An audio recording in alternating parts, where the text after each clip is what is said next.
Ladies and gentlemen, Greg Michaelowski from ForexLive.com. Today's date is September 10th, 2024.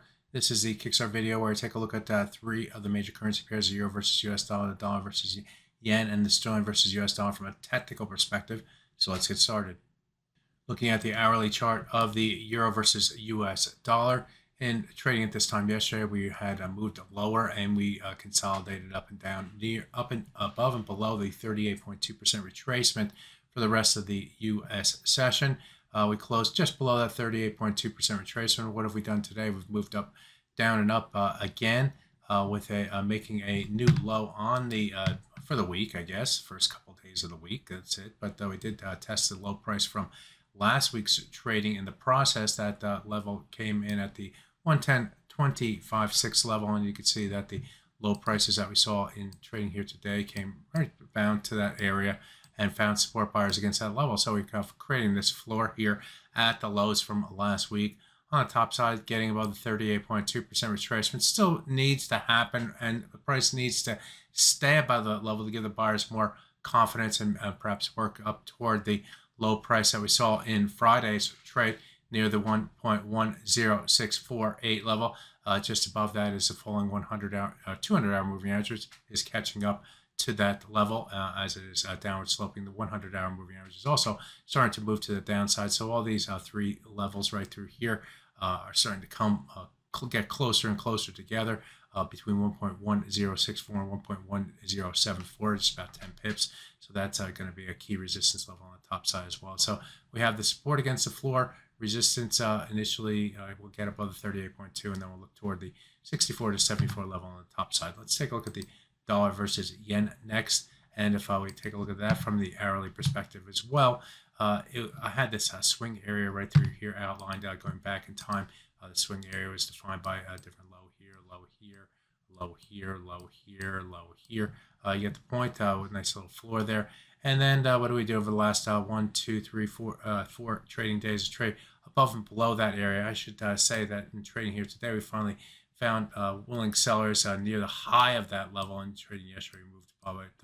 Trading on Friday, moved above it. And trading on Thursday, we moved above it a couple times here. So each of the times the price has gone above that level, we did find the willing sellers, especially here against in trading yesterday against the 100-hour moving average. In trading here today, we tried to hold below the 100-hour moving average in the Asian session, then moved above it in the European session, but once again held the top of that swing area. So the sellers still are trying to keep a lid on this dollar versus yen. We are back below the 100-hour moving average, back below the swing area. So the seller that gives a bias more to the downside here. If we do start to see more buying above the 143.67 level, up here we do have a number of different levels up of resistance, including the 200-hour moving average at 61.8% retracement of this range right through here. That's the August trading range, and a swing area, swing level coming across through there as well. So that would be the target on the top side, getting above the 143.60 level, 67 level. Finally, let's take a look at the sterling versus US dollar on the hourly chart. And again, we had fallen in the European session yesterday, but during most of the North American session, we traded above higher and lower, higher and lower, higher and lower. And trading here today, we did extend further to the downside toward this old high right here and getting closer to the 38.2% target that I outlined in this video yesterday. That's of this move to the upside. Need to get below 38.2 to show that the sellers mean business, but we could not get to that level at the 130.36 level in trading here today, and we started to rotate back to the upside to have some employment data come out, which maybe help the pair keep its bias to the upside. Not it just came at about as expected. So some upside momentum here in the pound versus US dollar. Note up here we have a whole cluster of moving averages up here, including the 200-hour moving average. That's a high green line.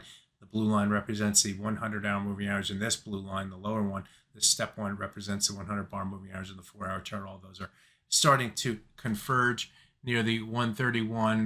Let's call it 36ish type level. That's a middle one of those moving averages. So we're going to need to get above all those levels to show that the buyers are back in full control, but we're still comfortably below that level, 130.82 at the moment, and that also above this swing area in 38.2 comfortably. So we're sort of in a neutral area here as the buyers and sellers try to battle it out in the pound versus US dollar.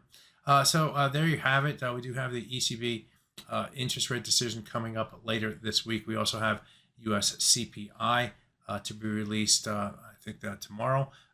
Finally, the US Treasury will auction off 3-year, 10-year, and 30-year bonds. The 3-year note auction will start today at 1 p.m.